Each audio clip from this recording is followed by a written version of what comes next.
Once again, we gather in search of the truth, dark, and mystery. It's the Drunk Turkey Show. Big development today in the investigation into the murders of 4 University of Idaho students. According to state and local officials and court documents, 28-year-old Brian Christopher Koberger has been arrested. He was arrested and arraigned this morning in Pennsylvania. We have new details on what Brian Koberger was doing right before his arrest. Police says a tactical team burst in to arrest the Idaho murder suspect. He was in pajamas and latex gloves, stuffing trash into Ziploc bags. Hey, greetings from the year 3000. It still sucks. This is Phil J. Fry, and you're listening to the Drunken Turkey Show. Your one stop for this sort of thing. Hit that button, like and subscribe. You know what to do, just like every other podcast. You guys know what to do, just like every other podcast. What is up, everybody? Welcome back to the DT Show. And for those tuning in on Jen Coffindaffer's channel, welcome as well. We have an excellent show lined up for you guys. But before we start, I want to remind everybody to hit the like button, hit the subscribe button, ring that notification bell if you haven't done so. It's truly appreciative. I want to thank our mods on both channels. You guys do an excellent job. I want to thank you and say I appreciate all of you guys' work and support. You guys help with the channel move forward. And so thank you guys. And thank you for everybody tuning in. So without further ado, let's get into today's show. We have former FBI agent Jennifer Coffindaffer. How's it going, Jen? How you been? It's going good. I always love to come on your show. I always feel just so relaxed and in tune. It's just good to have somebody that you have good synergy with on these shows. And so thanks again for having me. I always love your audience too. Thank you. I appreciate that. It's always good to have you on as well. We always do this little dual stream. So it's a good way to get the information and everything out as well. And so it's always appreciative. It's been some time since we talked last. And in that time, Brian Koberger, he's pled guilty. He's accepted responsibility. And, without having to say much, kind of going back a little bit, were you surprised about that at all, that he, they didn't ask anything of him? And do you think that if this case was federal, if there was some sort of plea deal that went down, that they would have gotten more information out of Brian Koberger? Well, I've got to tell you, Dan, I personally have never seen anything like this in 28 years of working cases. And that's what I did. I was a grunt out there, knuckle draggers, we call them, working cases, putting bad guys in jail. And I got to tell you, in every case I had, when we had a plea, what that meant was I was going to be spending the next day, 2, 3 days, sometimes weeks, debriefing the individual who gave the plea, depending on how big of a case it was. On this case, oh my gosh, I'd still be interviewing him probably, because you start from the minute they have a memory and you go up to the day you're talking to them, because you're trying to figure out every morsel detail about their psyche, why they did what they did, how they did what they did, Dan. That knife, where's that knife? Where are the clothing? What did you do? Did you have a plastic bag you threw everything in? Who was your target? Was it Maddie? Was it Kaylee? What did you think when Xana surprised you? Why in the world did you decide to carve up Ethan's legs? Why did you spare Dylan, even though you made eye contact with her? You knew Bethany was there. Why didn't you go get her? It's just so many questions. Nothing got answered. And I think that is the biggest disappointment. I do too. I've seen also how the prosecution laid out their case there. And they've done several interviews since then. Since we've spoken with Bill Thompson has had several interviews. So is the new chief of police, Chief Dollinger. And to me, I can't help but it seem like they're watering down the information. And I think personally it has to do with money, finances. They don't want to scare students away that are going to go to the University of Idaho with the gory details of what occurred during this incident. But we hear things like from the Barnharts, from Cellbrite, and so much that pointed towards stalking, so much pointed towards somewhat of a motive. And yet, prosecution and law enforcement seem to want to hide that. What are your thoughts about that? What do you think? Do you think there's anything to that? They're trying to water this down in an effort to not influence the enrollment of students there? Well, when you talk about the university, that is the bread and butter of Moscow. That city all but shuts down when school isn't in session. And I shouldn't say all but shuts down, but it becomes more of a ghost town. I mean, their entire economy, their entire nexus of what that community about is really that school. And that's the way it is in many university type towns. I went to the University of Kansas. Lawrence was very much that way. And most college towns are like this. So the university, the revenue from that, the jobs that it lends, the education, the importance of that university staying afloat after this disaster is all dependent on this going away. And that became really clear when the decision was made to level that house. Neither the prosecution nor the defense gave up any fight for it.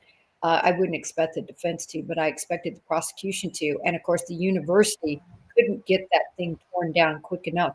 So I love the point you're making on this. But I'm really bothered even early on when Thompson said there was no stalking. And I'll never forget that hearing, and everybody went crazy. Oh my gosh, see, the kids weren't stalked. Well, you can call it a potato, but if you're being watched, if you're being surveilled, if you're being stalked, if you're being looked at, the point was, were they targeted, and did he have their eyes on them? And I think that question is yes. Is it a legal question in terms of stalking? Because a lot of people stalk, meaning they don't want to be detected per se, right? They want to intimidate the person they're stalking. They call and hang up, and they want you to know that they're looking at them. That's what I thought they were splicing hairs about. Now I'm not so sure. I agree with you. They are really not being fully transparent on all the facts in this case. Yeah, I feel that way as well. I feel that they're not being transparent. I think, I think it just boils down to money, and it's unfortunate, But fortunately, there are some folks that are coming out, like the Barnharts from Cellbrite. They talk about some of the things that Brian Koberger was doing, some of the things he was saying. Calls his mom and dad mother, father, very Norman Bates like. What? Have you ever come across anybody who referred to his parents in that manner? Is this something that's new to you as well? I've come across some very weird and criminal folks, some crazy folks. I've never come across somebody who refers to his parents in this manner, very Norman Bates like. What are your thoughts on the way he talks about to his parents?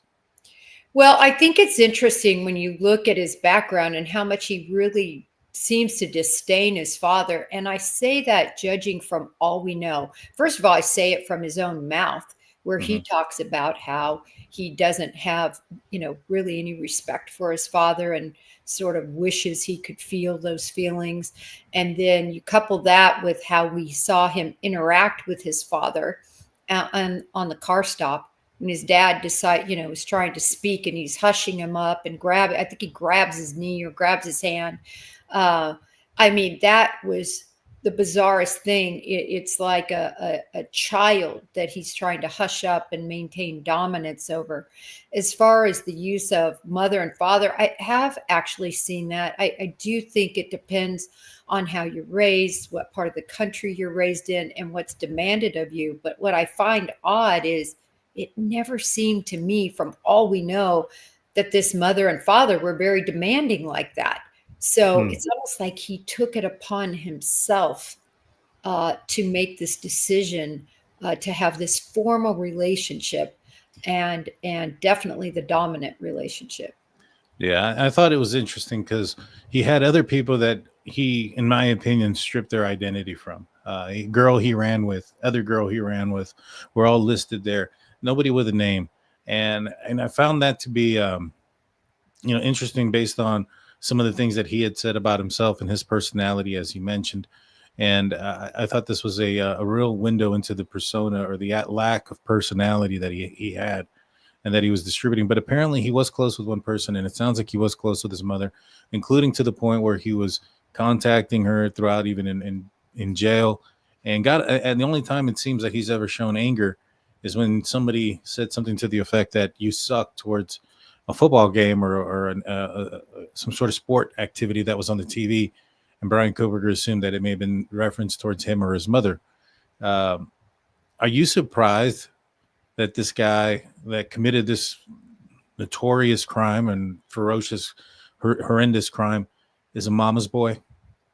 Well, it reminds me of so many bullies that I'm sure you've come across, I've come across professionally and otherwise, that are very strong when everything is on their terms. But quite frankly, once you break them down and they're no longer in charge, they melt. Mhm. They're big wimps.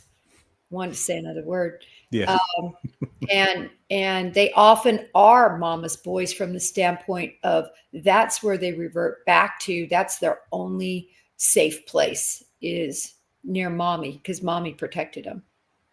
Yeah. Now that makes sense. I think that he's doing some weird things. He's now made some reports, reported sexual harassment, even identified the person by name.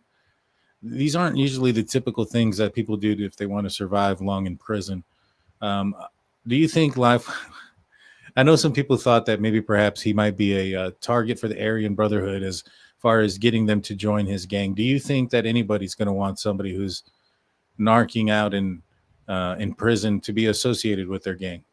No, no way. He is such a target right now. He's put the biggest bullseye on his head by narking anyone out. And by doing that, it shows that he's a rat. And once you're a rat, you're always a rat. And so that's the only thing that you can really maintain within the system to keep any amount of credibility and safety is to show loyalty and that you won't rat. And so I think if he were ever put in general population, everyone would be vying to kill him, mostly, though, to make a name for themselves. It's really all about making a name for themselves. I'm the one that killed Brian Koberger, as opposed to really wanting to, distinguish the candle because they hate the guy. Yeah, that I 100% agree with you there. I think that would definitely be why somebody would end up doing something to him. It would be more so to make a name for themselves than some sort of moral code within the jail system. A lot of these guys are in there because they did some pretty horrific stuff themselves, and so yeah, no, 100% agree with you. You know, if for somebody who has talked in this manner, who has communicated, who's committed a crime in this manner, what kind of red flags would you expect to find in this guy's like childhood? Do you think that there was something that may have happened, or do you think this guy was just possibly born this way? It's funny that question comes up all the time with people who commit these horrendous acts. And I truly believe somebody who is like him, who's a psychopath, and I'm not a psychologist or psychiatrist, but he has really labeled himself that, Yeah. by those searches he did, you know, Mhm. being a psychopath, being paranoid. And then, of course, his acts. But nevertheless, I think that he particularly, I hate to say this, but was likely born that way with this sort of proclivity. The Dahmers, the Bundys of the world, they have this proclivity, this thirst, this desire that can't be put out other than Mhm. to act on it. And I think that some people have it and never act on it. Yes. But I think that no matter what his parents did or didn't do, I think that this was going to be his journey. And we don't know about anything terrible in his background. Nothing has come out. His sisters are doing fine. We've seen the house he was raised in. We know what their occupations were. They helped him get employment. He's close to his mother. I think this is just 214, Brian Koberger. Yeah, I think there's probably a lot of truth to that. I wouldn't be surprised if there was some sort of medicine stuff that he was taking, some psychedelic type of stuff, like Adderall or ADD type medications growing up that may have affected his his mind as well. But I think in the end, I think you're absolutely right.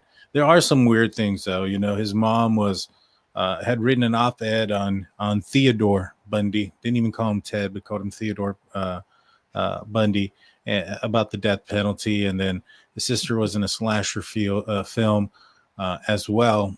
And it seems to me like this guy had an infatuation with movies.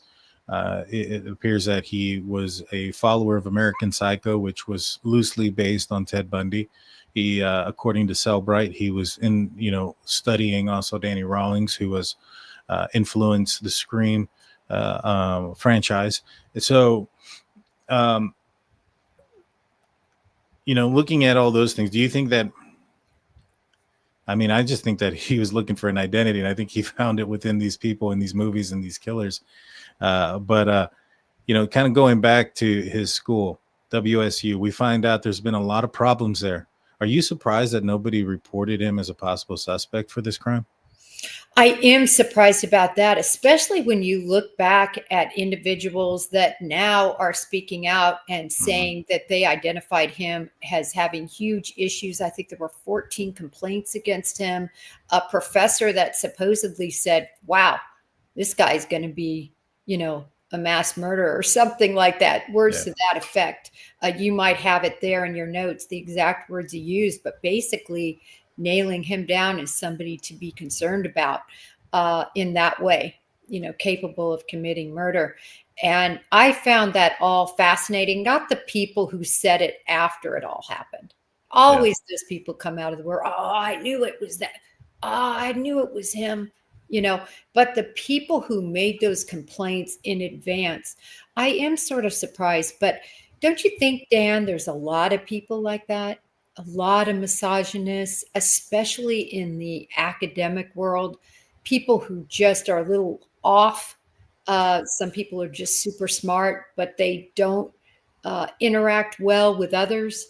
They're sort of lost in their books. I don't know. Just in my experience in education, I did find a lot of professors seem to be very aloof and misogynistic and not treat women that well, to be honest. I know that Professor Snyder had an interview here recently, and he mentioned that he thought he was weird, but that at first, something very similar that a lot of folks in academia, as I think the word he used, can be kind of weird or off-putting or antisocial. But the part that kind of concerns me is that they had written down, and they actually had taken his funding away. And one of the persons who was one of the staff faculty that they were interviewed said he was the only TA that they have done that to. Professor Snyder was concerned that WSU was going to open themselves up for a lawsuit against Brian Koberger for doing it, based on I'm assuming a lot of like he said, she said, and really some uncomfortable situations that he was forcing with some of the female students. And so, I think that for them to go to that extent, and for the reports to have been there, and even for one, as you said, one professor to have gone out and said that, I think she said, mark my words, in a few years, because he's smart enough to get a PhD, but in a few years, we're going to find out that he was a predator of some sort. Yeah. I mean, even some of the students, I think there was in the Professor Snyder report, there was he had mentioned that a student early on in the semester said that their TA looked like a murderer. And so, I think there was a lot of people that were onto it. There was a lot of females that were scared of him. And I'll be 100% honest with you. I think he was preparing to do it again fairly soon. I think, me personally, I think that the Bolo for the White Elantra, when that came out, that spooked him. That spooked him to the point where he went from being charming and, going and getting his license plates and finding his way on the Christmas list because he's so charming during that moment, and, going to the doctor and being remembered for being, charming as well, because of the fact that a lot of kids were missing going home because of what had just occurred. And he kept his appointments. Now, Bolo hits, he ends up losing his job and having his parents his father fly across country and drive his car out there. Now, I have found and I want to get your opinion about this, but Michael Koperger purchased that plane ticket to fly out there cross country December 10th, and he flew out December 11th. That doesn't sound like he planned that earlier on. What do you think? Yeah, no, absolutely. It was a last minute decision. And I think, the bottom line is he was in crisis. I don't know why I think the mother would have actually been his first choice. But the father flew out. I agree with you that it was an absolute last minute situation. But why? And I really believe this was cover for him. I think this was all thought out. In other words, not to be a single male in that vehicle alone. You'll remember his route back home is ridiculous. It's completely circuitous. It's not in line with how anybody would drive from Pullman, Washington to Pennsylvania. And I think that was for a reason too. I'm convinced he buried evidence at some place that they stopped. I know the FBI did a lot of work on that soil, collecting all these soil samples, comparing it to what was on the shovel. Remember, there was a shovel that was in his car, and trying to trace this, but it would be beyond a needle in a haystack. They would have to just be so absolutely lucky to come across anything in the vastness of the different places they went. But I think this was planned by Brian Koberger for a specific reason, and that was to have cover on that drive home. Because as you said, the heat was on. Yeah. Yeah. No, the heat was definitely on. He got worried. I think that he manipulated that situation. There was actually a student who had reached out to Brian Koberger about his grades, and this is while Koberger was already in Pennsylvania. And Koberger's response to him was that he was packing his bags, getting ready for a flight to Pennsylvania. I think that was always the plan. I think that the Bolo comes out and Brian Koberger's thinking to himself, well, shoot, now I got to get this car out of here. And so he manipulates his parents into buying a plane ticket. Here is the plane ticket. This is for Michael Koberger. They used 40,000 points and flew out December 11th and purchased it. What was it? December 10th. So from one day to the next, purchase it and goes out there. And the even more interesting is that this is Brian Koberger's car when they arrested him. I don't know if you noticed this shiny black thing on the hood of his car here wasn't there when he took a picture of his front license plates with Washington license plates in late November, soon after the murder. So he got this after that license plate picture, I'm assuming sometime when that Bolo comes out. What do you think when you see, if you were to pull up to his car and you see this black thing on here and you realize that he just purchased that? What does that tell you? Oh, he absolutely was trying to cover at this point, because I think for the first time, he's starting to realize, and we know by his digital queries, right? He was even questioning himself. Am I just psychotic and I'm being paranoid, or should I be paranoid? And he was paranoid about everything, and he wanted to make that car look different. That we always said that from day one was the reason for getting the license plate, so that he would have the 2 license plates instead of the 1 license plate. He was conniving and methodical. As I've always said, if he does not leave that sheath, this case is going to be hard to convict. Not hard to arrest. There's still probable cause, but boy, that conviction would have been harder. Oh yeah, 100%. Now, the other interesting thing that I found out was that Brian Koberger stopped searching for K-bars and K-bar knives after he left Moscow, Idaho. To me, that told me that his searching for a weapon and stuff wasn't to replace it, because, not Moscow, left Pullman. Because if he was paranoid that they were onto him and they might ask him for the replacement knife, I think at that point we would have seen a pickup in searches for the knife because he needs to replace it. But it stops when the Bolo comes out. That told me that he was planning on committing another crime, and he was looking for a replacement for the crime, not a replacement to show law enforcement that I have, that I still have my knife. Now, when John Snyder talked in his interview, he mentioned that when he went into the Moscow Police Department to speak with them, referencing what he knew about Brian Koberger, that Moscow police informed him that Brian Koberger had a list of females, an unknown list of females' names, or a list of female names for unknown reasons. And he'd only recognized one as a WSU staffer. He didn't recognize the other ones. Do you think that Brian Koberger was on the verge of committing it very, very soon? Or do you think that, as he said to people, that he thought that this could have been a one and done thing? Oh, my belief has always been, no, this is not a one and done thing. This person, Brian Koberger, was prepared to do many more of these, I believe. I think he fantasized about them. Look, the 2 IDs that he had, and which, by the way, still, there were 10 IDs in a box, in a glove, at his home. Not in a glove box. Everybody kind of got that mixed up. In a glove box at his home. There were 2 IDs that have been discussed by law enforcement. One ID was to somebody that, a female, again, both females that he worked with at various jobs from long ago, pretty much. Why did he take those IDs? He was fantasizing about this and I think probably getting sexually off just looking at those licenses and fantasizing about everything. What happened to the discussion about the other 8 IDs?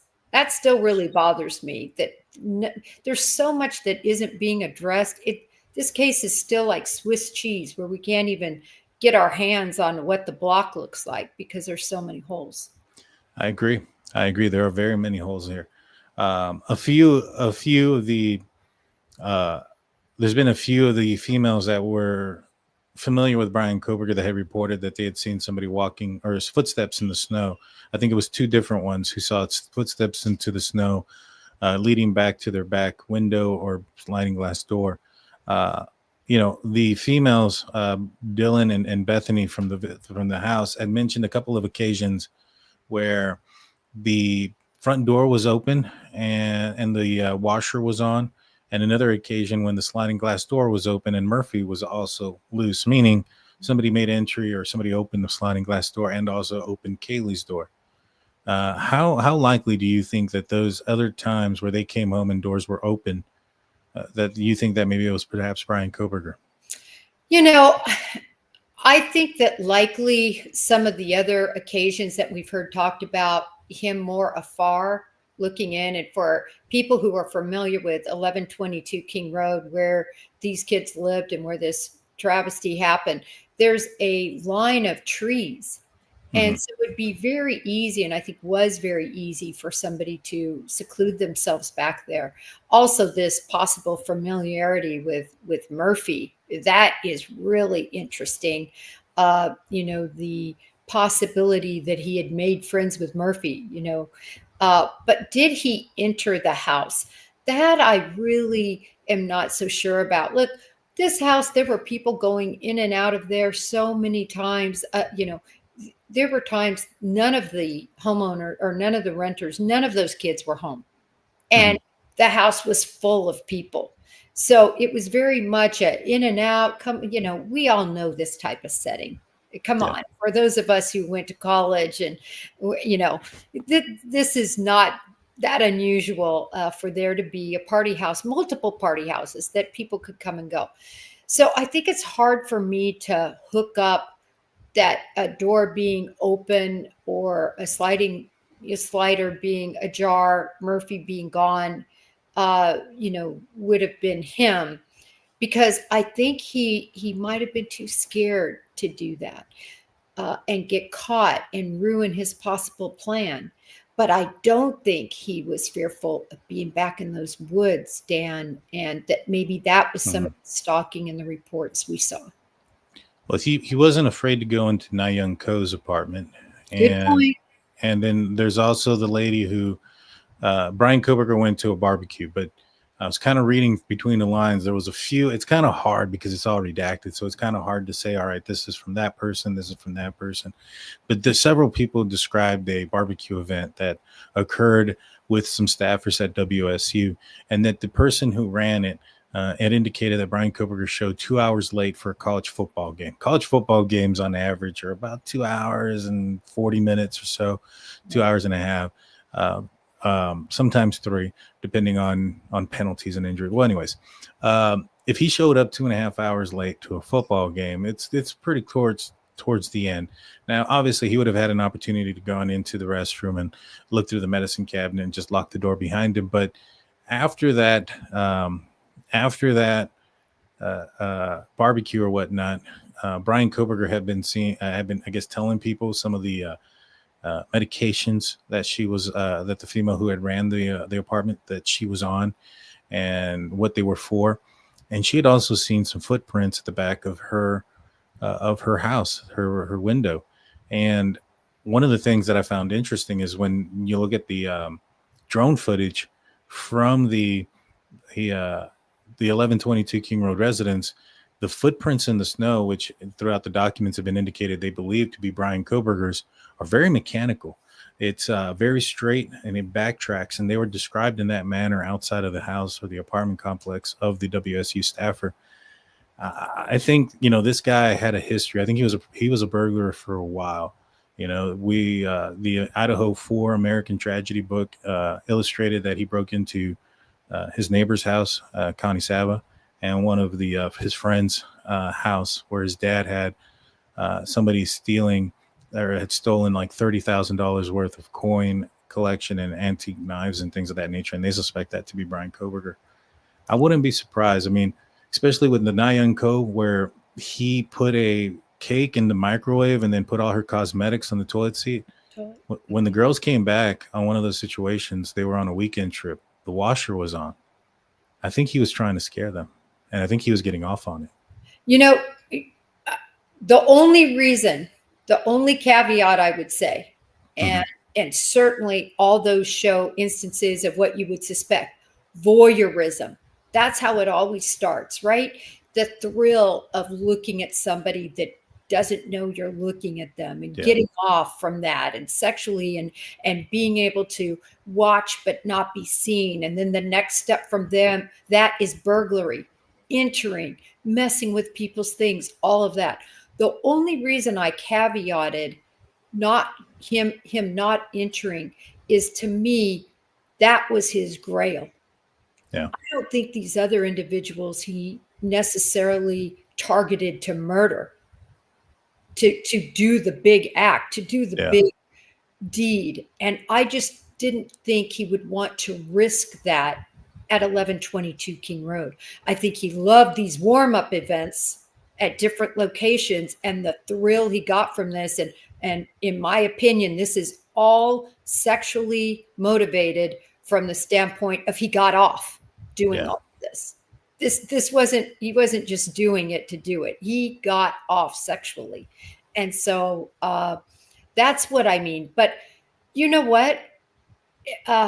We'll never probably ever know. And I think it's certainly a possibility, Dan, based on his willingness to do it other places. I just don't know if he was going to risk his grail.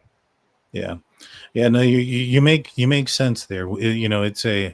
He had that plan for that house for at least what it sounds like is October 12th.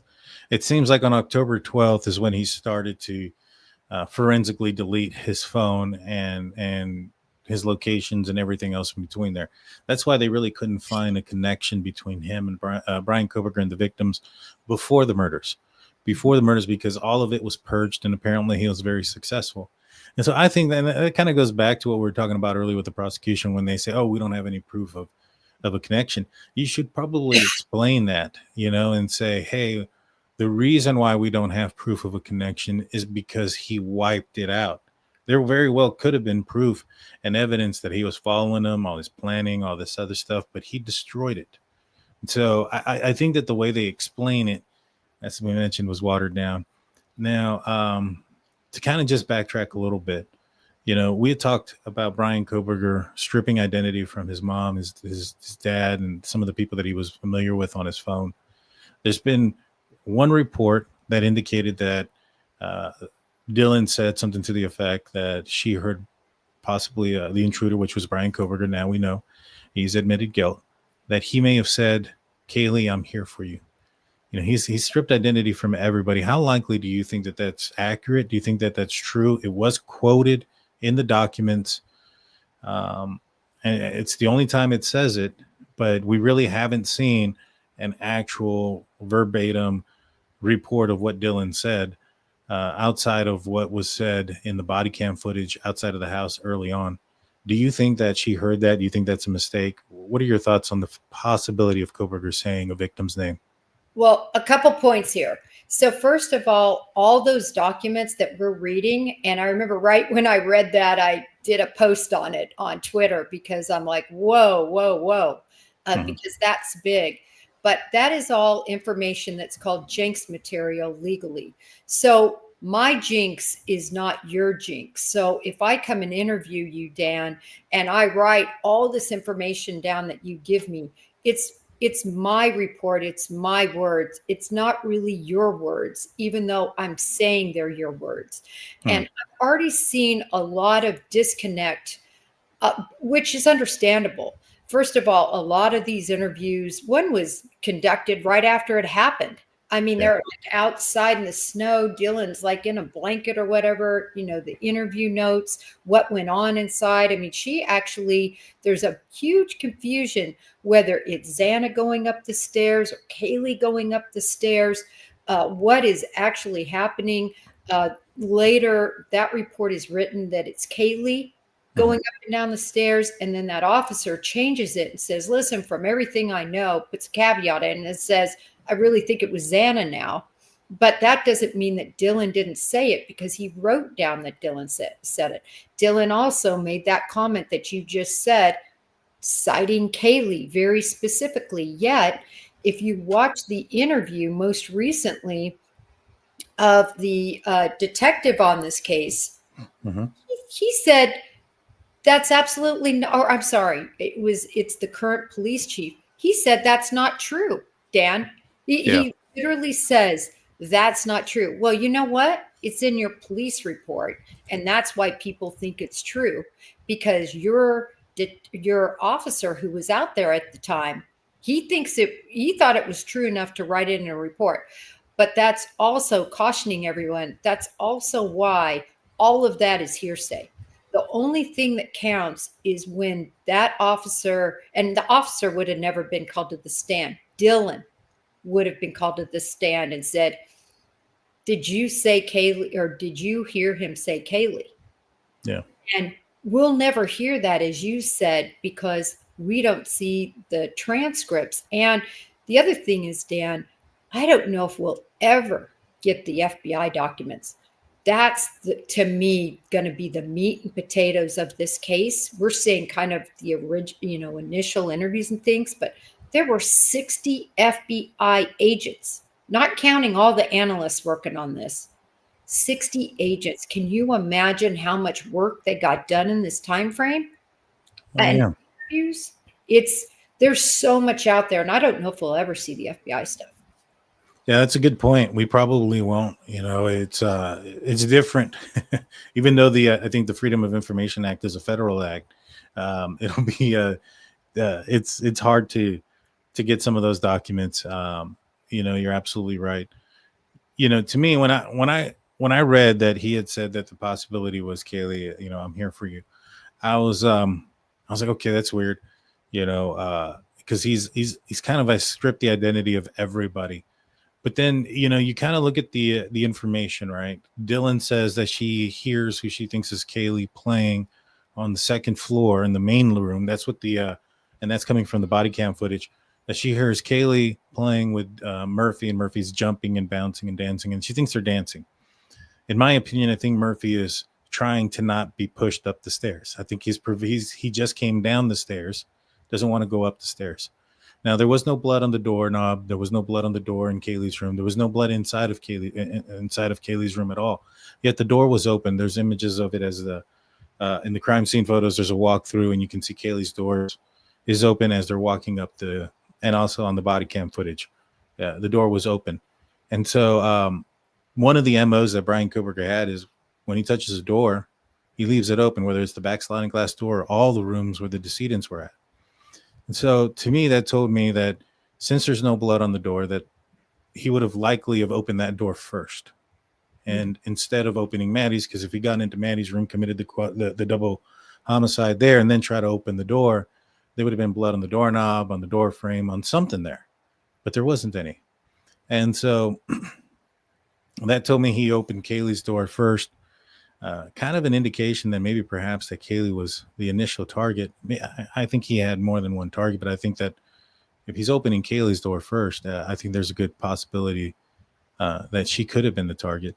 What do you think about those possibilities of him opening Kaylee's door, and if he did open Kaylee's door first, does that change anything you're thinking about as far as who the target may have been? My big problem with Kaylee, and I understand that there was at least a post made about her coming back, but look, he would have had no idea about her new car.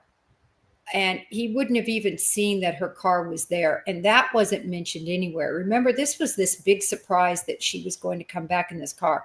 And we know he didn't do his pre-surveillance operation, which was really a mistake. We know that from law enforcement. You better have eyes on that house from the night before till the morning of, because people leave, things change. And that's exactly what surprised Koberger. He must have failed that chapter in school, because he should have been taught that. But nevertheless, I don't think he expected her to be there. She had moved out, and she was on to other things. And that would have also, if you're going to go with the premise about her coming back, he would have also known that she was off to other things from any social media he could have been following. So for me, I think the target was Maddie. I really do. I think it for so many reasons. I'm pretty convinced that he spotted her at some point at the Mad Greek. I really am, especially from that new Mad Greek information about his cell phone connecting. I think that she was really the type he coveted. I think he coveted Kaylee too, but even more so Maddie. I just think that that's what he would have coveted more. I think that he did go to her room. Plus, we don't know if the dog was locked in that room. I don't remember Dylan saying that the dog was locked in the room. Was he in the kennel or in that kennel area, but the room was open? We don't really know where that door configuration was, whether it was open, closed, cracked, that I've read. Now, I might have missed it, Dan. Have you seen any confirmation that that door was really shut? The only thing that I've seen is that I think it was Bethany that said that when Kaylee wasn't around, that they would put Murphy in her room and she would be in there. It doesn't specify if they locked the door or closed the door behind Kaylee and left him in there. He had no blood on him, so I don't believe he was ever in the rooms either during the time that the murders happened or afterwards. That's probably not the case. And I strongly suspect that I doubt that Kaylee would have allowed Murphy, a puppy at the time, I think he was only like 9 or 10 months old, to roam around through the house in the middle of the night while they all slept. Now, they were intoxicated, so it's a good possibility that maybe she just forgot to close the door or something of that nature. Those things are possible. I just feel that, the way Dylan kind of described what she heard with Xana on the second floor and Murphy, jumping and stuff like that, it sounds like he was afraid to me. And, when they book it and they run the other way, Xana runs to Ethan, Murphy runs outside. And we know that because of the barking that's done. There's some documents that indicated that the dog was barking, that the dog was outside. And so that was the biggest indication that Brian Koberger most likely left the sliding glass door open the entire time he was in the house. And so it is one of those things, like, could she have left it open the whole time? It's possible. I do think that if, you're Brian Koberger and you're walking up the stairs and you see an open door there, you're at least going to kind of look in. Maybe he doesn't see Murphy. I know that the reports indicate that Murphy was found on the bed when they came in that morning, or around noon after the 911 call. So I don't know if he would have been if that was his normal habit to go lay on the bed.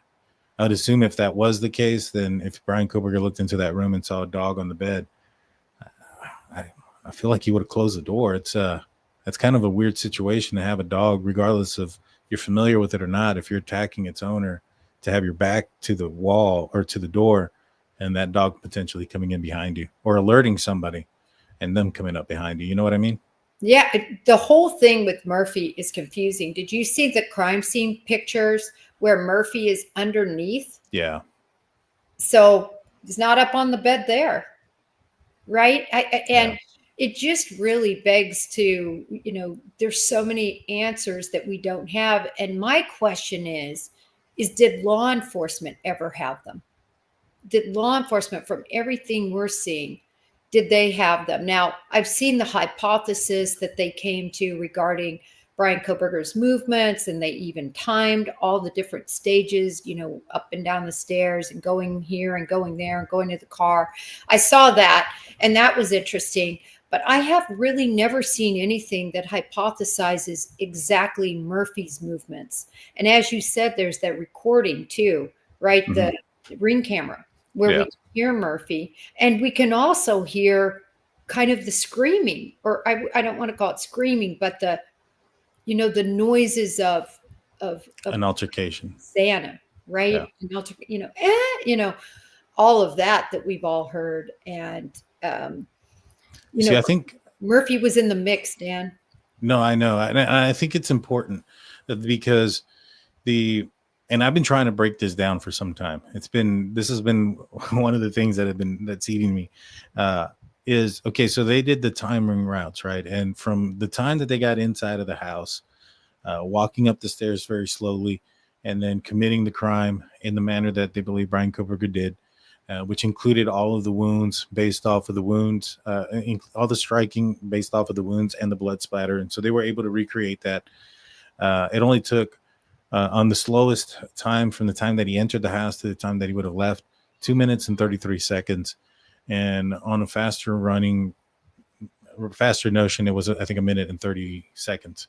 And so one of the things that we hear that we can kind of deduce is, well, Xana gets interrupted off of TikTok at 4:16. Now, I know the PCA says 4:12, but there was actually a document from a warrant from TikTok that came in on April 23rd, 2023, I believe.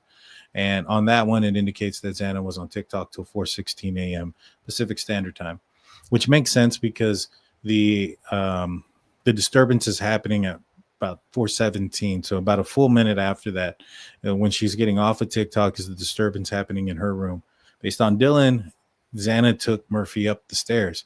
So that kind of tells me that if Murphy was behind a locked door or behind a closed door, he got out, went down, and interrupted Xana on her TikTok at 4:16.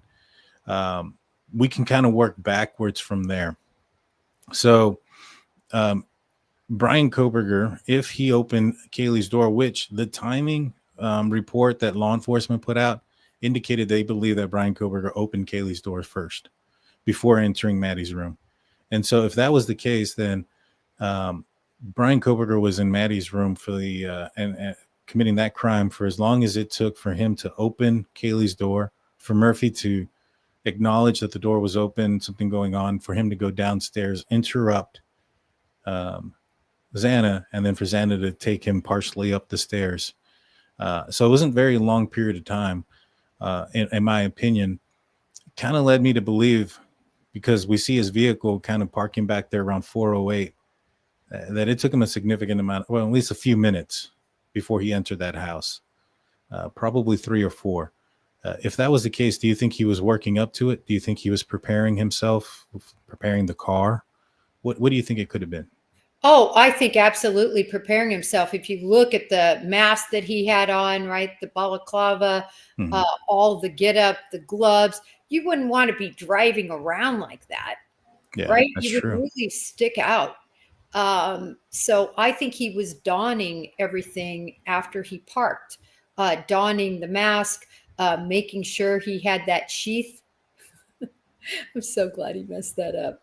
Me too. Secured in some way, probably even practicing a few times. taking that K-bar out. I've described for people who have never had a K-bar, never used a knife like that, how tight that sheath is. It hugs it like a glove. You have to use a lot of force to get Mm. that K-bar out.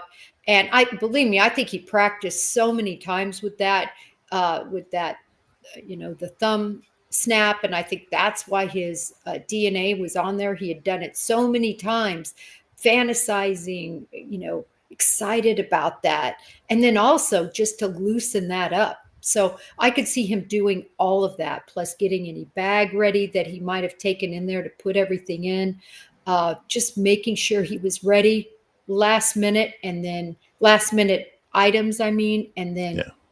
so I think that would have taken that amount of time. I also wanted to comment about your TikTok comment. I think that with TikTok, it's difficult to tell exactly, because when people are on their devices watching TikTok, scrolling, whatever, if she was interrupted, I could see her putting that down, Dan, and Mhm. not really getting off of TikTok, Mm. where it could have still been sort of going and connected from the app's point of view. Mhm. So I always consider, like what we're talking about, that the windows, we can get them pretty close, but I always say it's so hard. And I can just hear your brain going, Yeah. man, you want to be able to go boom, boom, boom. And you're so close. Yeah.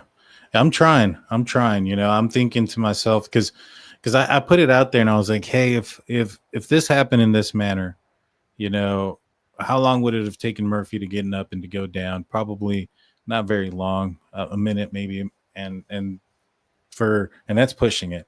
And for Xana to get up and to walk out there and kind of force him up the stairs and then to run back. Dylan said that she heard Xana running, which she thought was Kaylee, but it was Xana running as fast as she could. And so it's not going to take a large amount of time. And so to me, that kind of puts him entering the house around 4:13 or so. And so if he's parked back there at 4:08, I mean, that's a significant amount of minutes there to get ready and prepared. But again, I think there's also the fact that it took him almost 2 minutes from the time that he exited the house to actually be seen on, flying down the road in front of the house. So he it must have taken him some time. And I'm assuming the exit point, he was moving with a lot more purpose than the entry point, because he's in a rush. Somebody has seen him. He's trying to hurry up. And so, yeah, I know it's a tight window there, but I think there's enough there for everything. Oh, and Dan, by the way, I'm one of the ones that have never thought this was a tight window. For anybody who has ever watched a wrestling match, Yeah. 1 minute, 2 minutes, it's an eternity. For anybody who is into boxing, a 3 minute round, it's an eternity. The anybody who has been in a fight, it's an eternity. 30 seconds is an eternity. 10 seconds can be an eternity. I know you've been in fights. I've been in fights. A lot can happen in just what seems like might be 3 minutes is really 20 seconds. You Yeah. can do so much damage so quickly. Even fighting, we know Kaylee fought. We know Xana fought. 50 wounds to Xana. Mm. 50 strikes. But remember, each one of those doesn't even take a second. That's true. That is true. I mean, he could have struck that many a times in less than a minute. And I strongly suspect that was the case. He gets interrupted. Dylan, he gets interrupted twice, in my opinion. He gets interrupted upstairs by Xana. Then he gets interrupted downstairs by Dylan yelling out for Kaylee. And I think that kind of forced him to go out there and leave as quickly as he did. Probably also another reason why he forgot the knife sheath. He had to go. Maybe perhaps he realizes it while he's in Xana's room that he's missing it if Dylan doesn't yell out, and he goes back upstairs to find it. And so Dylan vocalizes, he leaves. We find out throughout the documents, and I had speculated this for a long time, that Brian Koberger had either a dispatch radio or he was listening to dispatch on his phone. And I thought most likely on his phone, because he turns his phone on while he's on his ride home. But we find out that he was listening to Broadcastify that night, or at least he had downloaded it before the murders, which was airing out Woodcom 911, the dispatch for Moscow and Pullman. Are you surprised by the the length that he went through to commit this crime, given his background, and what does that tell you about how much more he planned if he went through that extent to have the dispatch radio ready to go? This goes back to something you said at the very beginning of the show, Dan, which was all those individuals that he studied. I think we're up to 20, something like that he Yeah. queried, right? And most specifically the Gainesville Ripper, because that's very close to what he was trying to accomplish. Remember, he used a K-bar knife too. And then, of course, Bundy, who was, Yeah. I think, so much like him. And he was studying, in my opinion, not to find an identity. He was studying exactly how I teach when I teach self-defense. What can I do not to get caught? What did these people do right? What did they do wrong in each of the murders they committed? What did they do really well? What worked according to them even? And what didn't work so well? He had all these roadmaps to follow to accomplish what he wanted to accomplish. I can tell you what his book would be now is, damn, I left that sheath, right? Affix the sheath to your belt. And if you have on coveralls, snap it into the pocket. And a lot of people say, well, why didn't he just go without a sheath? For anybody who's handled a K-bar knife, it is a killing machine. Like, it touches you and it's going to slice you. And everyone knows that. And you cannot operate a K-bar. You can't just run around with it. You really have to sheath it, especially if you're going to put it on your person or anything. And he knew that. And he didn't want to cut himself. I mean, he had to study that almost not every knife attack, but a huge percentage of knife attacks, the perpetrators are cut. They get some sort of, even with a fixed blade like he had with the bar, so his hand wouldn't descend down to the blade, he still risked getting cut, I think, Dan. And he knew he had to have that sheath, but that was obviously his big error. Oh, I 100% agree. I think that, oops, sorry about that. I think that I'm a fan over here and I accidentally dropped it. I think that in the end, as Bill Thompson mentioned, if it wasn't, could they have figured out it was him? 100%. I think they would have figured out it was him. I think somebody from WSU eventually would have picked up the phone and said, hey, you might want to look at this guy. He also drives a white Elantra, whatever the case may have been. And I think they would have, there still would have been some of those things. His phone still would have been off during the time of the murders. His vehicle still would have matched. He still would have been out and about during that specifically odd time. And so you still have some of the things, but to get a warrant or an arrest or a conviction, because there's, as you know, it's one thing to know something, it's another thing to prove it.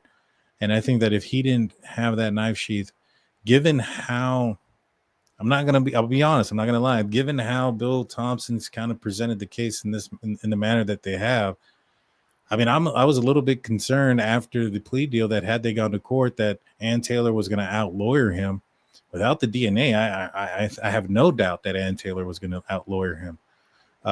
So yeah, no, 100% that they it's a good thing that they got that knife sheath. Yeah, and to add to all your list of the circumstantial evidence is, I would add to that the fact that he purchased that knife from Amazon. That was huge, when it traced back to him in Pennsylvania buying that knife. But still, I agree with you, especially, I tell you, from a social media standpoint, to see a lot of the, wackadoodles on the Reed case.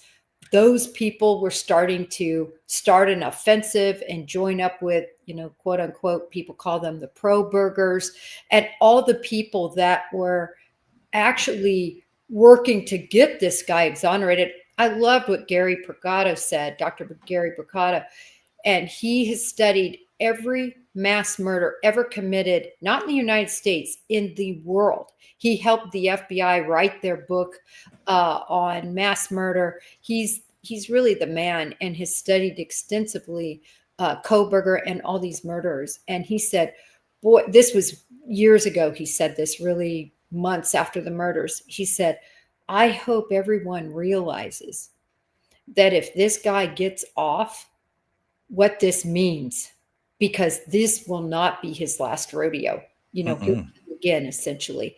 And he was really trying to give warning.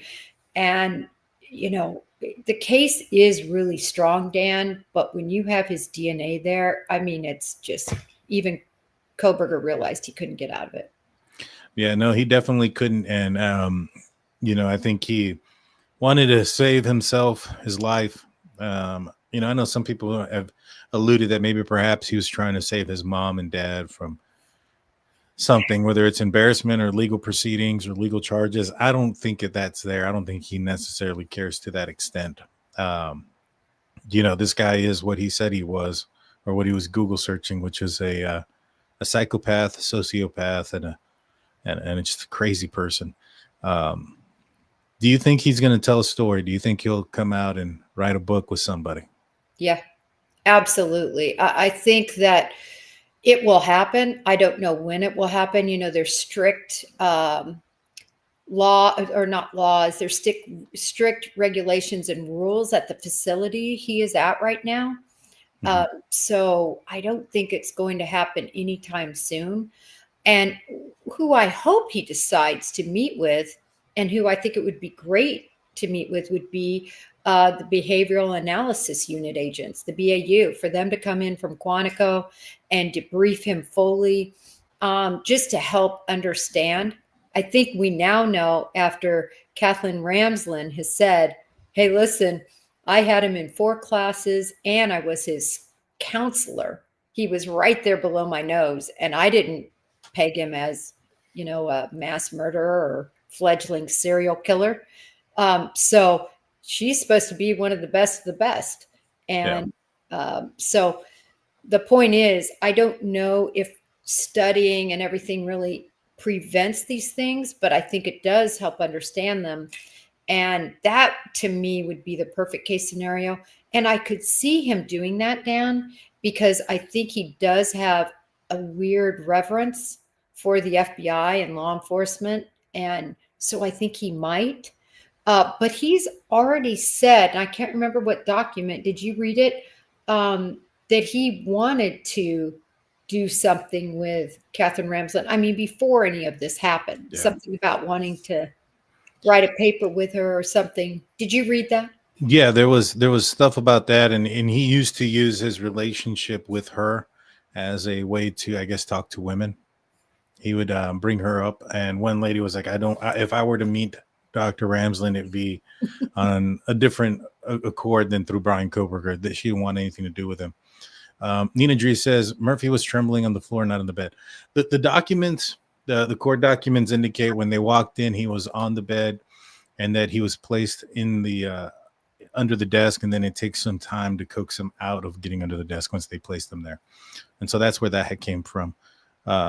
But yeah, no, I 100% agree. And, I know there was another document that had came out that was somewhat false, indicating that Brian Cooper was going to do some sort of like tell-all, and that his family was going to do an interview. And yeah, most of that was false. But the one thing that's weird is they talked about how Brian Koberger's family was supposedly selling some pictures of Brian Koberger to media outlets for X amount of money. All of a sudden, there's been these baby pictures of Brian Koberger floating around on the ProBurger channel. I'm just, it's weird. I don't know where they got them from, but there are some baby pictures of him. Maybe it's AI. Hopefully it is. Well, Dan, we know that the Koberger family has really struggled. I think they've had 2 bankruptcies. Don't hold me to it. They for sure had one, and I thought it was 2. They've always had money issues and struggles. And he talked about all that. He's always had to work and all these issues with money. So, Dan, that would not surprise me in the least, be honest with you. Yeah. I mean, I think 2 of his sisters lost their jobs. They were hurting for money and things of that nature as well. And so 100% don't doubt it as well. And so, as we get close to the end of the show here, Brian Koberger, he's, as we mentioned, he's narking out some folks. He's requested to be transferred. I know that he requested to be transferred from one location to another part of the this jail. I don't think he's going to ever get transferred from there. And I know that the Happy Face Killer has asked to get Brian Koberger transferred to his prison. Do you think that Brian Kober may strike conversations with some of these serial killers, given the fact that he wanted to talk to serial offenders about their crimes and their feelings and their emotions and those type of things? Happy Face Killers reached out to Rex Humerman. Would you be surprised if Brian Koberger does something similar, reaches out to some of these other prolific killers, or strikes up a friendship, so to speak, with one of these guys?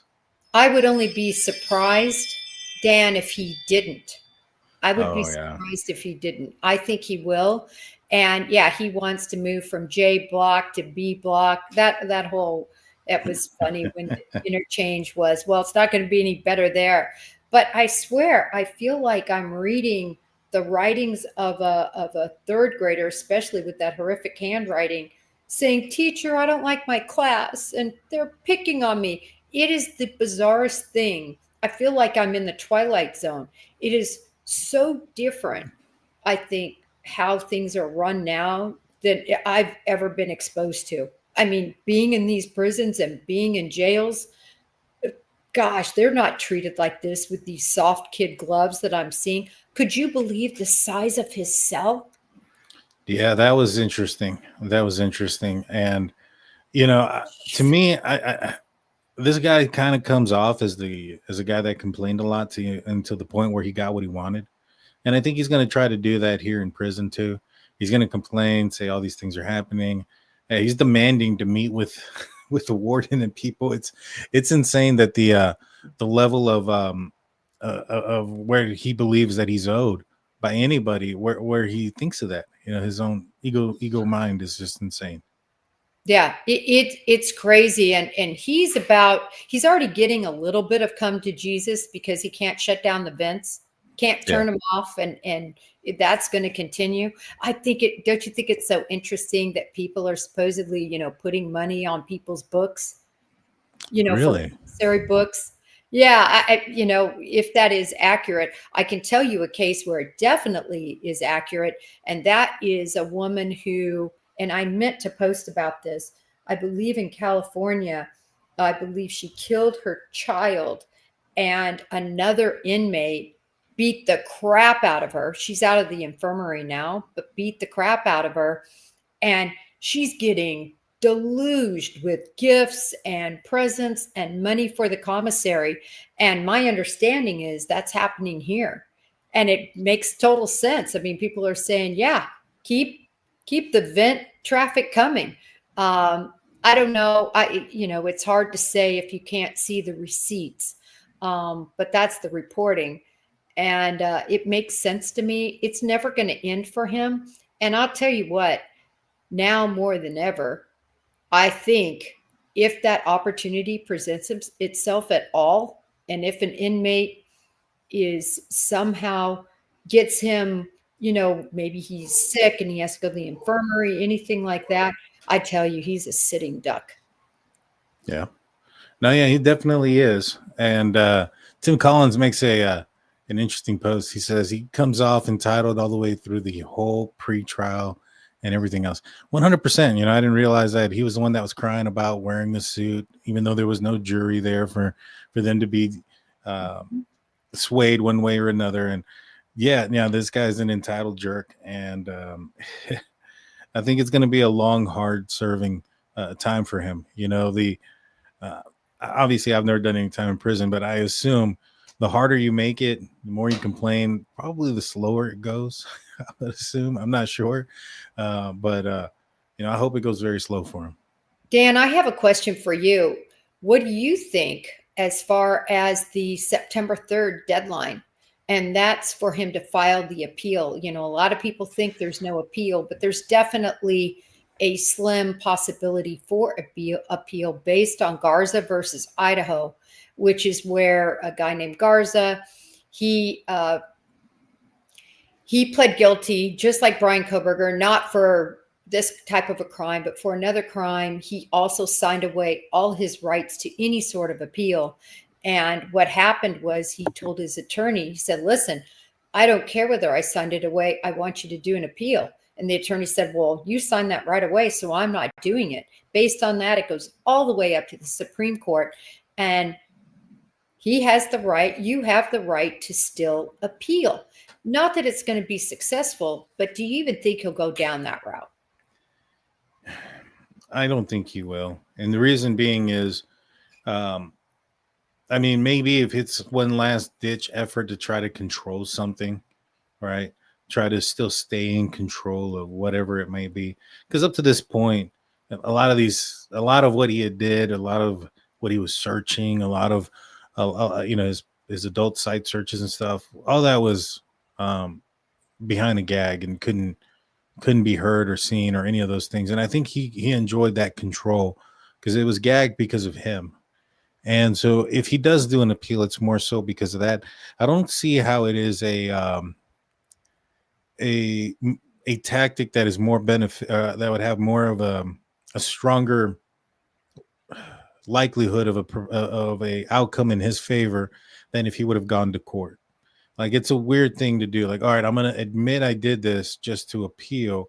Even if he wins, then what happens? He goes to court. We've already seen a lot of the stuff that's there. Uh, maybe perhaps he's hoping he does this so he can get an advantage. I don't know if there's, maybe perhaps that's why Bill Thompson really didn't go too far in depth in how they were presenting their case in case he was going to do something like this. Because I think that's the only advantage you can get is Bill Thompson's going to explain, the case and how they were going to present it to a certain extent. Obviously, not as in detailed and without all the information that we would have obviously got during court. But I just don't think it's a stronger. I think he would have had better chances if he just went to court. You know what I'm saying? Than try to do this appeal thing. And Yeah. so, For me, I had never heard of Garza until after. And yeah. then, doing that research, my jaw dropped. I remember being so angry, and my initial visceral response was, "Oh my gosh, he planned this all along." And he might not do it. I think even if he does it, it won't win. He Right. won't win an appeal, but he might just do it, like you said, as a control thing. But what I find interesting, did you see Ann Taylor's response after all of this? I have not. Especially for somebody who's been very money. I mean, she's made how many millions on this thing? Yeah. Uh, Yeah. Good amount. 1.7 million or whatever it was. I can't remember the exact figure. Maybe somebody in the audience knows, but Dan, she came out and said, "I'm not going to say anything because basically I still have my responsibilities to him." I was thinking, what responsibilities? You're not as going to be as appellate lawyer. You're not. The case is adjudicated. He's guilty and he's in prison. Why can't you talk? Especially for somebody who loves to talk like Ann Taylor. That's true. I didn't think about that. I had heard her say that she wasn't going to talk because of whatever reason, and that's probably speculated the fuel behind the potential appeal. Is we have the possibility of an appeal, then you have his attorney saying, "Well, I'm not going to talk yet or ever." It does sound kind of like that. That might be in the cards, but I think in the end, if it is more so, um, a control thing from Brian Koberger. Kind of like with a lot of the things, like the alibi, the lack thereof, and stuff. I've wondered about it. Like, was this all tactics from Ann Taylor, or if there were tactics from Brian Koberger?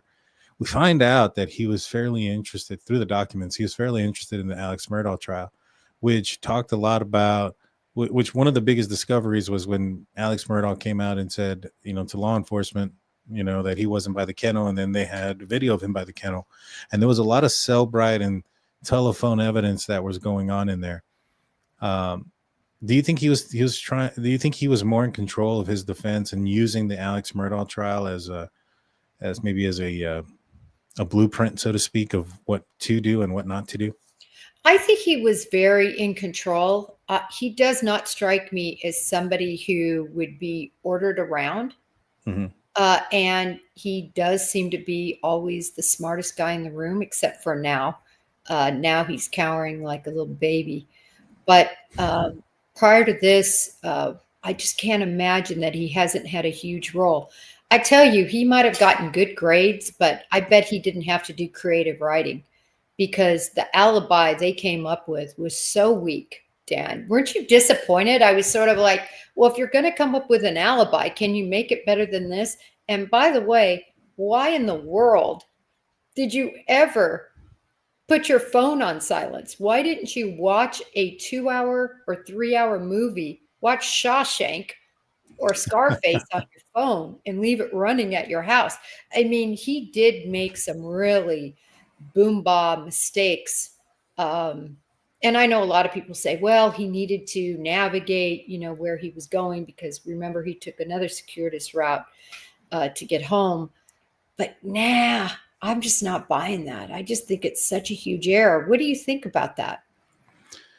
There are some things that he did that you would not expect somebody who had the experience and put the forethought that he put into and some of the other things to have done. And that's one of them, taking his phone, period.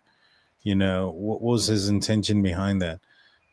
Was it surely so that he could have an ability to monitor dispatch? And he could have gone a burner phone to do something similar to that, But even at that, I mean, if he had a burner phone on him, it still could have traced back to him. I mean, that's how one of the ways that they got Rex Humerman was because, they even have him purchasing the burner phones that he used through camera. So it's weird. It is weird that he would have taken it, wouldn't have left his phone at the house and taken off without it. I mean, I think if he did that, they didn't get a license plate of the vehicle. You know what I mean? I think that would have made it hard again. It would have made it very difficult to have prosecuted this case if he had have left his phone at home. And then remember too, Dan, the FBI initially messed up on the years. I think they had 2011 through 2013 that was the Elantra everyone was looking for. And then they had to amend the report and add in up to 2015. And of course, this is all based on the configuration of Elantras. And I know I did a post, many others probably did too, lining them all up and showing how minuscule those differences would be. But nevertheless, this is a 30-year, I believe, FBI expert on cars. We have a whole division that are experts on everything from gambling to bowling balls to horses to cars. And this guy should have known, you could argue. I just think in court that also, and I remember I wrote that from the beginning. I'm like, why didn't you include all the years and just err on the side of possibility?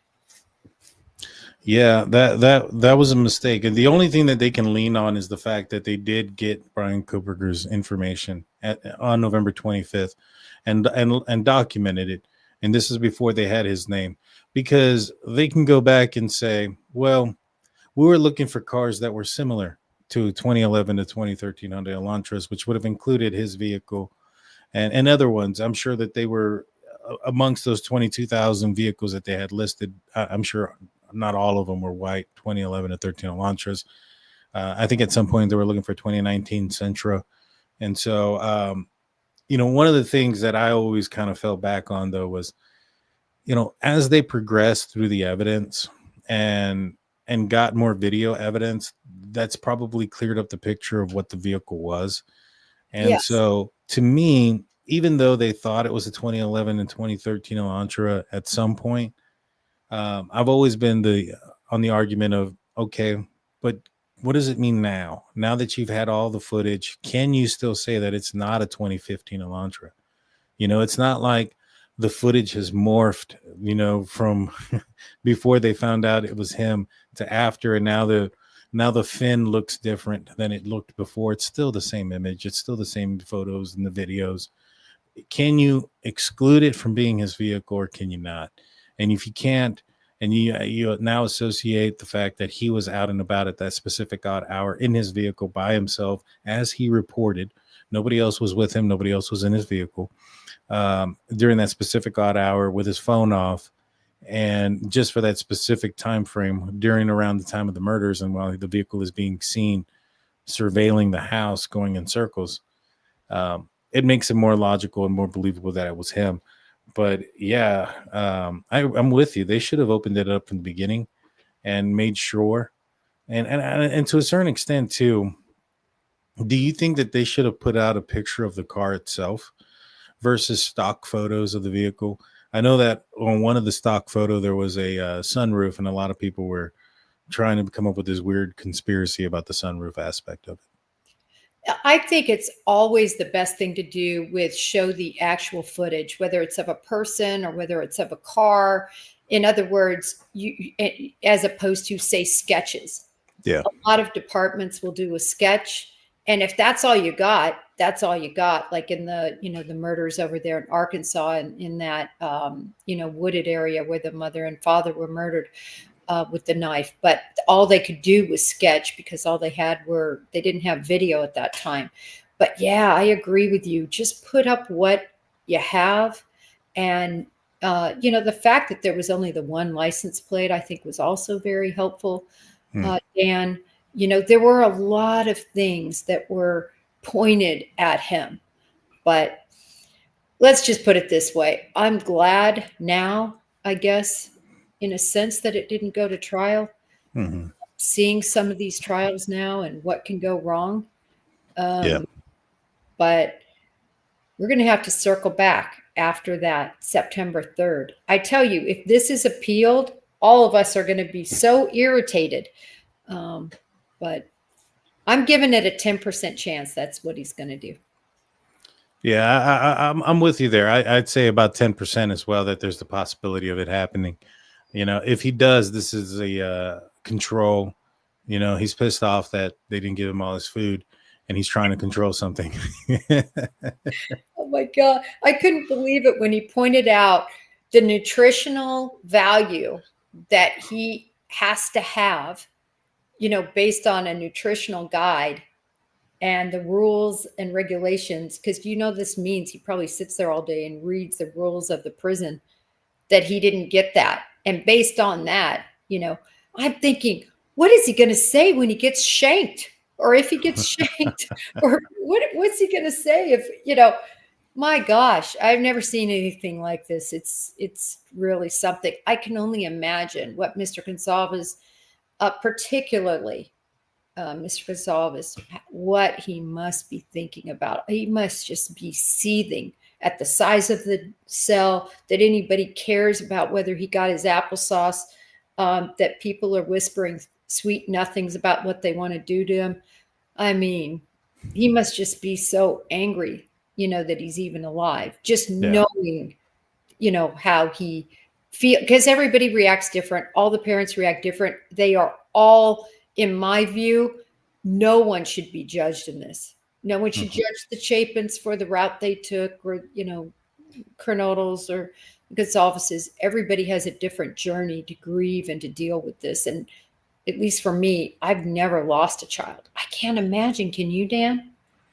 I lost a daughter through, she was a stillborn, but it was not through something as horrific as this. So no. Yeah.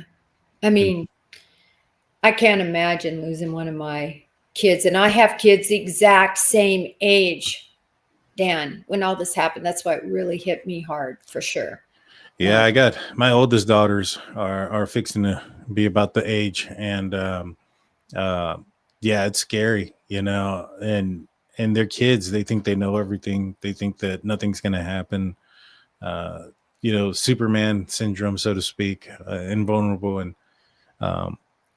naive. And in those moments is when something serious can happen. Is when you're least expecting it, when you're not prepared, and nobody should, enter anybody's house through the back sliding glass door and do this. You should be able to go to sleep with your windows and doors unlocked, but unfortunately, it's just not the world we live in. And that's what I've always said about Dylan. No one could imagine this. You could never imagine that the person you saw, the noises you heard, equals 4 of your buddies slaughtered. That wouldn't even compute. And it's so easy. All these people who, in hindsight, are judging her actions. I will always stick up for Dylan and Bethany, for the victims of this deal, because this will terrorize them the rest of their lives. Oh, 100%. And they just didn't know. They were not. And when you listen to the audio 50 feet away, you're not hearing blood curdling screams. You're not hearing kicks and yells and stuff like that. And so I understand their confusion and why they may have been confused that night. I don't think anybody wakes up in the middle of the night and think that somebody's in their house taking the lives of their friends.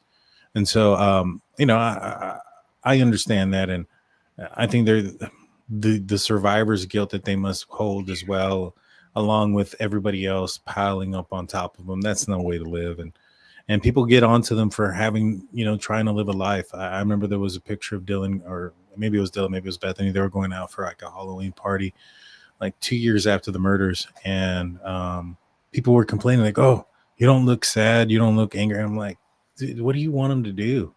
You want them to be sad and depressed for the rest of their life? They need to move on. They need to have a life of their own. It's so funny. It's such an oxymoron, right? Because the reason that so many people mourn for these young people is because they're no longer able to live and enjoy life and have this wonderful experience of growing up and being 20 and, everything they could have had. And then you see Dylan actually having a moment of going to a party and having fun, and everybody's maligning her, when isn't that why we're all upset? Because the other four can't. That's true. That's 100% true. And and we haven't seen everything on their interviews, but we saw the dash cam of what the scene was like outside. I mean, those kids were just traumatized, heartbroken, and everything in between. And so obviously they weren't involved. I think law enforcement were aware of that very early on based on the reactions that they were getting and the information and the cooperation that they were getting. I just find it so crazy that even throughout all that, we still have so many people here who look at them in a certain light. And it's unfortunate, because the only thing that they could have done is called 911 sooner. The only thing that may have happened is that Brian Koberger could have gotten caught earlier. That's about it. I don't think anybody's life would have been saved. The ferocity of the attacks were just too severe. It was too severe. And and that's the other odd thing that people seem so angry about. But if they understand these wounds, I mean, jugular veins, the subclavian vein, subclavian artery, the way Kaylee was hurt, these people had absolutely no way to survive that. Zero. Yeah, 100%. 100%. And it's sad and it's unfortunate. And hopefully I pray for them. I hope they can regain some sort of a normalcy now that this is all over and behind them. They don't no longer have to worry about confronting Brian Koberger or the masses, and they don't owe anybody anything, So I hope they have some sort of normal life after this. Jen, what else do you have working on? Anything else you're working on? Any other cases you have that you're talking about? Dan, obviously been keeping up with the Emmanuel case. That's something I think most of us called pretty early, seeing the lie that those parents were stringing together. So I'd like to stay on top of those cases, but really, I tell you, one of the cases that people might not even find interesting, but I find it kind of interesting, is what's going on at these college campuses with all this swatting going on and the lives that's affecting, and the confusion now. Every time we hear one, I think there's been 8 as to whether there's really active shooter, whether there isn't, what's going to happen when there really is one. And it reminds me of a case from clear back in 2008 at Dallas, where a conglomeration of about 4 conspirators, 4 were indicted, 4 weren't. And this is a massive effort, at least that one was, to get spoof accounts, spoof credit cards, use VoIPAs, use every avenue necessary to create fake accounts from those locations where people are calling or texting from. I just find it all fascinating. In that case, there were 250 victims. And I think this is a huge coordinated effort. In that case, they were from all over: Ohio, Houston, Texas, Dallas, Texas. They were from all over. And these people that are basically uh, nerdy hackers gone amok that just find joy in having control over people's lives and ruining lives like that. They're sick. I find that case pretty interesting. I think it's just going to get worse, Dan. Oh wow, I'm not familiar with that one. That sounds interesting. Holly asks, why was there a continuance in the Halo arraignment, Emmanuel Haro arraignment that was scheduled for today? I know that they took the father out there and they were looking at some fields area for. I'm assuming for the young boy, for the baby. You know anything about the postponement or anything like that? I think that there's been some concern that they might walk. Well, yeah. Look, they only have them really held on suspicion of murder. That we know, or we believe, at least from information we have, is that there was blood found in that home. But is that blood going to be enough? And then, of course, their statements. I mean, talk about a clearly circumstantial case. But the reason I think it'll be enough is because Jake has obviously said he's dead and we put him in this field. And I think the reason Jake is out there and not Rebecca is because I think Jake is copying to at least that he's the one that placed the body. It seems like Rebecca's not really cooperating from the statements I've seen. But again, she hasn't been through this. Jake has. Jake has, broken bones in a 10-week-old and caused severe brain damage. So Jake knows the ropes. He knows how he got out of it last time. And last time they had, I believe, 6 continuances. Oh wow! And he knows what he's doing. He ended up with 6 months probation. I mean, 6 months jail time, and the rest of it was probation. Yeah. So and even the jail time, I think, Dan, he got some sort of work release or something. Yeah. I mean, it should have been attempted murder. Mm-hmm. I mean, I don't know how I was at church on Sunday and I saw a little baby that was probably about 5-6 weeks old. Oh my God, they're so frail. Like their little toes, and it's hard to remember because my kids are so much older. But when I saw that little baby, this is terrible. I guess part of this job, all I could think of was Jake and Rebecca and what they did to that baby. Yeah, it's so sad. And I think even Rebecca's telling reporters that she wishes she could be out there searching for him as well, as they search a field for his body. Like what is that?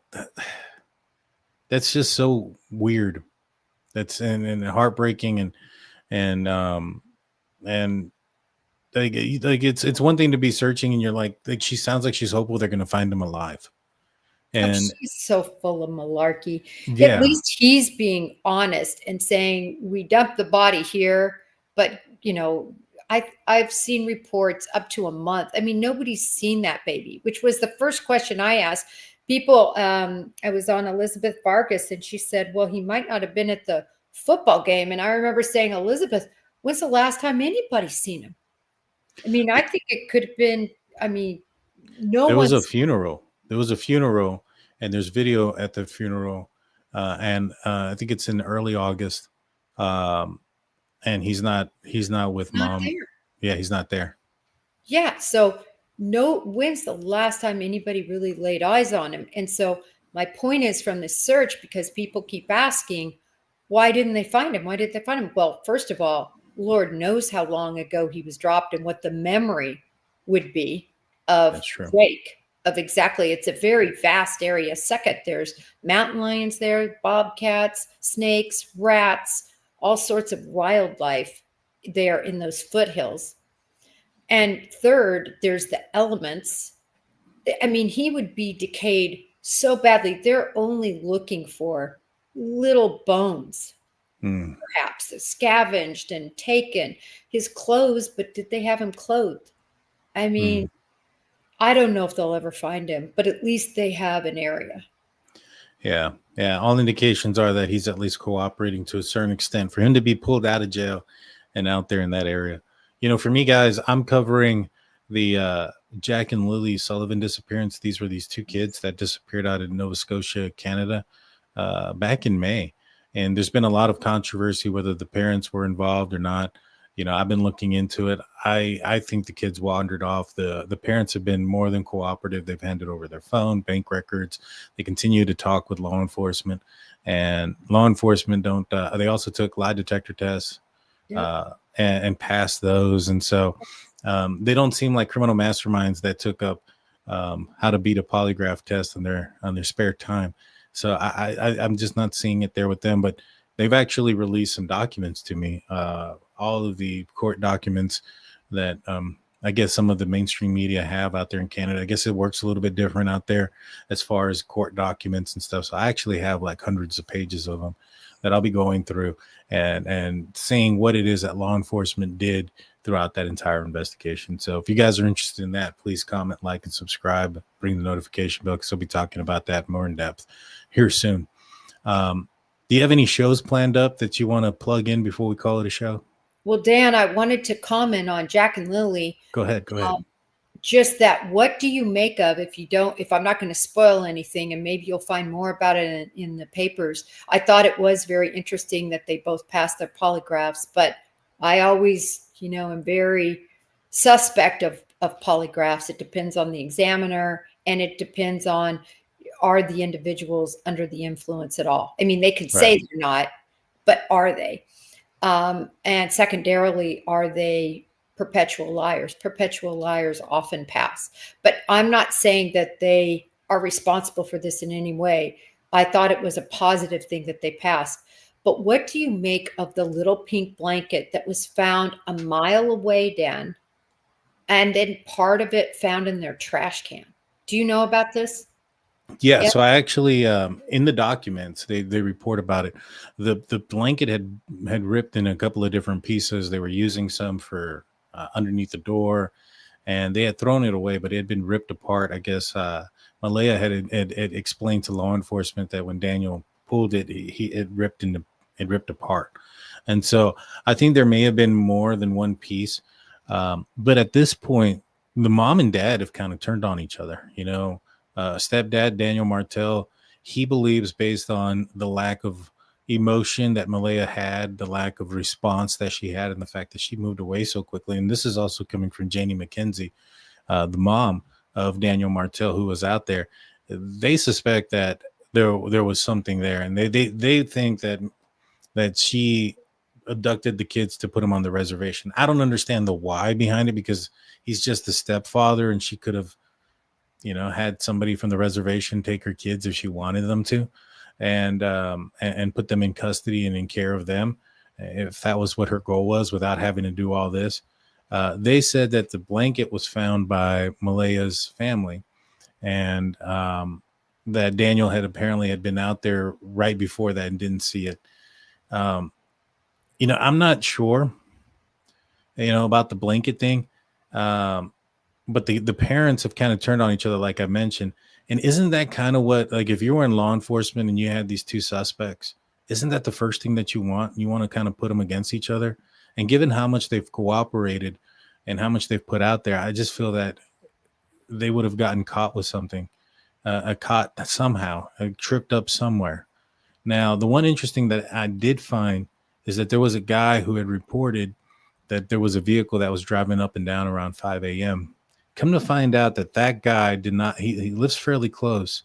His kids are on the same bus as Jack and Lily, and he did not allow law enforcement to search his property. So it could almost be a situation like, for those of you who might recall, Michael Vaughn. Michael Vaughn was a 5-year-old, and he went missing in Idaho. This was probably in 2022-ish. In any event, never was found. And it turned out that a neighbor that lived about 5 or 6 houses down, the Wandras, it seems that they're responsible for murdering him. They turned on each other, actually said he was buried in the backyard, or that's the last thing that the male knew. Turned on the female. It's kind of what you're talking about. They turn on each other. They're both incarcerated now, but not for murder. I think they've got a few years to try to work them in there. She's got some mental issues. Anyway, supposedly they murdered Michael, buried him in the yard. I'm telling you, they had backhoes up there. They tore that apart. And then, of course, it's believed that the body was moved because all these years, right, have passed Yeah. between the time they got this information, the time they looked. So, but it could be that there's just no way, in my opinion, that they just wandered off. I just can't go there. Somebody assisted them and took them, trafficked them, murdered them, has them. But in my opinion, at that age, aren't they 4 and 3? 4 and 4 6. and 6. 4 and 6. You just can't walk far enough not to be detected by anyone. So Yeah. I don't know who's responsible, but it's like Sebastian Rogers. Someone's responsible. Someone Yeah. did something. Yeah, that one's fairly eerily similar too, because I think in that case with Sebastian Rogers, I believe they have like his Proudfoot's, I think is his stepdad's name. They have his phone. He turned in. They've cooperated quite a bit, and that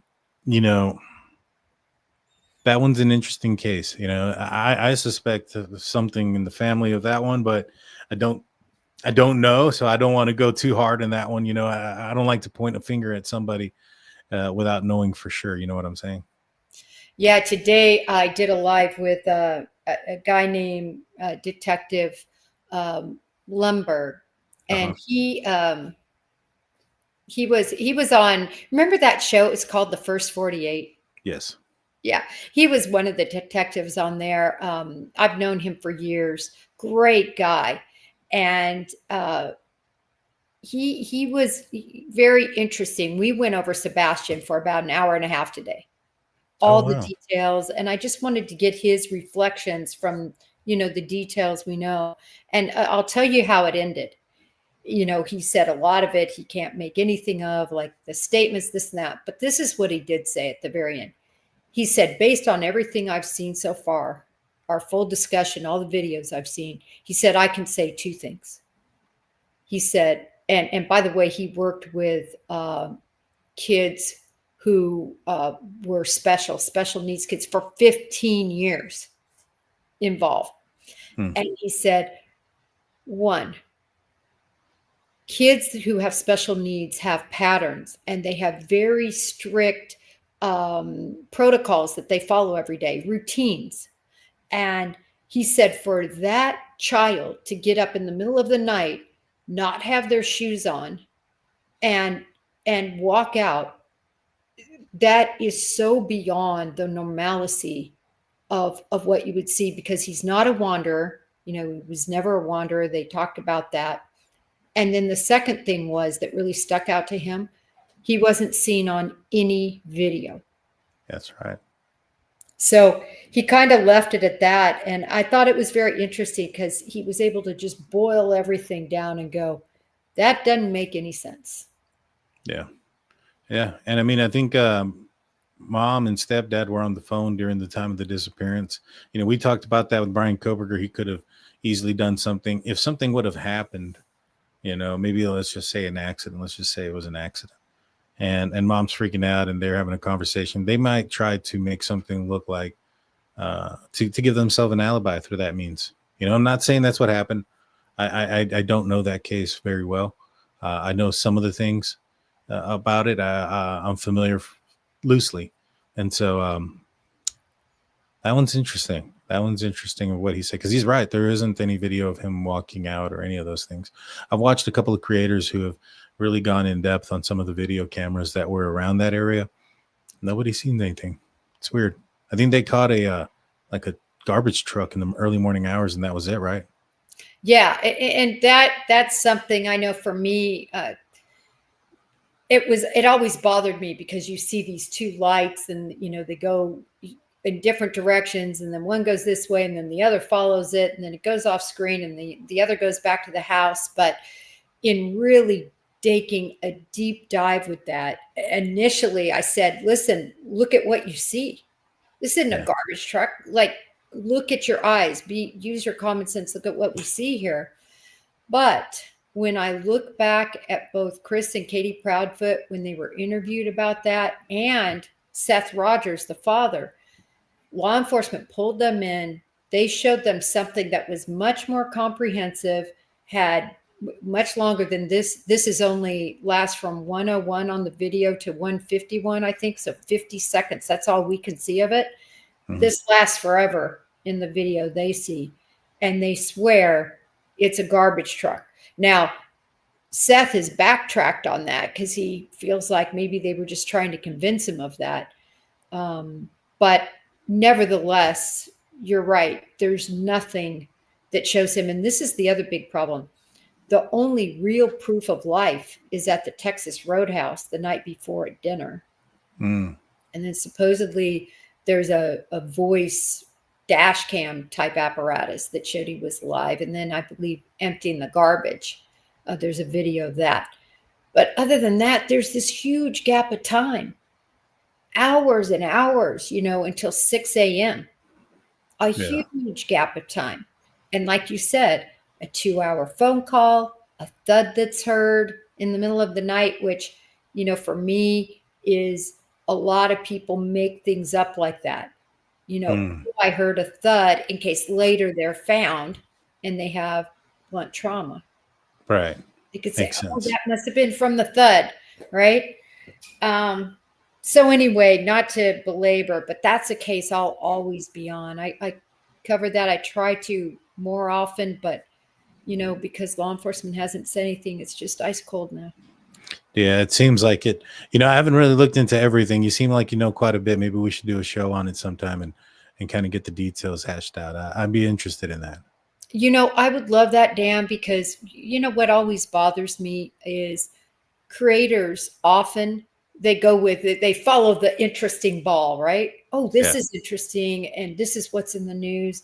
And the minute it's out of the news, they go to the next one that's in the news. And they don't stay on a case seemingly out of really caring about the outcome. Like, just take this case as an example. Some people say, Jen, it's over. Just, why are you reporting on it? And I said, listen, it's been about 3 years that we've had gag orders and everything shielded from us. For those of us who really cared about this case, we're finally like our blinders are off and we're able to see evidence and we want to understand the case inside and out. Yeah. And that, at least I think that's how you feel too. Oh, 100%. Yeah. Especially with this one, we're finally getting an understanding and of what happened. And especially when you have law enforcement in Idaho that have come out and, in my opinion, this is my opinion, watered down what occurred in efforts to maybe not scare students from going to the area. It's not the 100% truth, and I think it deserves to be out there.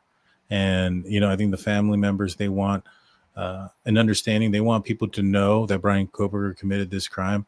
I talked to the Gonzalez family, and it irks them to believe that people will still side with Bryan Kohberger and believe this conspiracy, even after the fact that he's admitted guilt. It's insane. It is insane. So I would love that because I feel like so many people, for a while there, he was the flavor of the month. And every creator was on top of Sebastian. Mainstream media, he was really lighting up there as well. Which drives social media.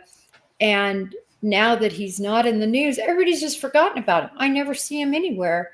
And so for you to come on and have your viewers be able to, see that case and know about it, you never know how something's going to proliferate. So I would love that. Yes, ma'am. We'll work on it. Well, I want to thank you for joining, guys. If you're not on following Jen Coffindaffer, make sure you go and follow her. It's Breaking the Case with Jennifer Coffindaffer. Make sure you follow and subscribe. Let her know that the Drunk Turkey Show sent you. If you're watching on Jen's channel, my channel is called the DT Show, or the Drunk Turkey Show is the way you can find it. Like, comment, and subscribe is there as well. I'd appreciate it. Thank you again, Jennifer. I appreciate it. It's always a pleasure talking to you. You have yourself a great night. Always a pleasure, Dan. Thank you. Thank you. All righty, guys. That's going to do it for us tonight. Y'all have a great night. We'll see you guys probably tomorrow. Until then, peace out. Bye. Bye.